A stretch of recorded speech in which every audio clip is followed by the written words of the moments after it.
In the complex world of international diplomacy, a battle is quietly raging. It centered on India's quest for a permanent seat at the United Nations Security Council. Did you know that countries from the global south are now backing India to have a veto-wielding UNSC seat? This is the story of India's decades-long journey to gain a voice in one of the world's most powerful decision-making forums.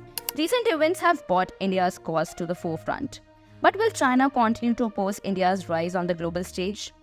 Dominica's Minister of Foreign Affairs, Henderson, made a compelling case for India's inclusion as a permanent UNSC member. Before we knew it, India was able to respond and provide us with vaccines. At the United Nations for Global South Delivering for Development event in New York City, a very important global player, he said for India. He praised India for its responsible exercise of power on the world stage. The UNSC came into existence in 1945, a pivotal time when India was embroiled in its own revolutionary movement, fighting for independence from British colonial rule. 75 years have since passed, and the nation has undergone a profound transformation. Today, India stands tall as the world's fifth largest economy, a remarkable feat considering its humble beginnings. With the largest number of UN peacekeepers deployed globally and a population representing over 18% of the world's total, India's global significance cannot be overstated. However, within the UN, India's role remains that of a participant rather than a permanent member. This discrepancy raises a fundamental question. Why does the UN's age-old role limit permanent seats to only 5 nations, leaving India on the sidelines? India's quest has garnered support from powerful nations like France, the UK, the US, and Russia. Yet China's staunch opposition complicates matters. Diplomats have accused China of covertly blocking India's efforts at the UNSC. Earlier this month, China put a hold on a proposal at the UN by India and the US to designate Sajid Mir, a key figure in the 26/11 Mumbai terrorist attacks, as global terrorist.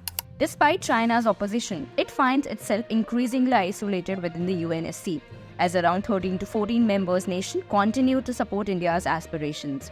India's leadership in uniting a divided world was visible at the G20 summit, where New Delhi managed to build consensus where none was thought possible. India is getting increasingly vocal about world affairs too. At the UNSC session, External Affairs Minister S. Jaishankar raised concerns on the Russia-Ukraine war. This cannot be an era of war, Jaishankar said. This is one of his toughest statements in Russia's invasion of Ukraine. India also issued an ultimatum to Pakistan at the UN, calling upon Islamabad to cease cross-border terrorism, dismantle terrorist infrastructure, and relinquish control over Indian territories held under illegal occupation.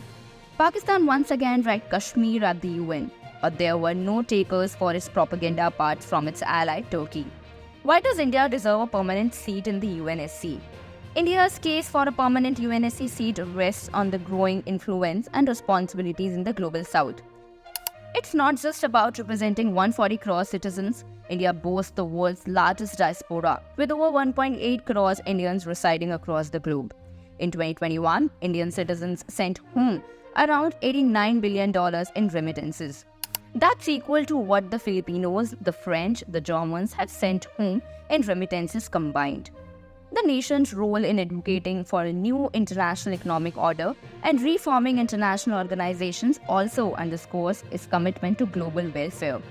India has held the monthly rotating presidency of the UNSC twice, in December 2022 and in August 2021. New Delhi has served 8 times as a non-permanent UNSC member.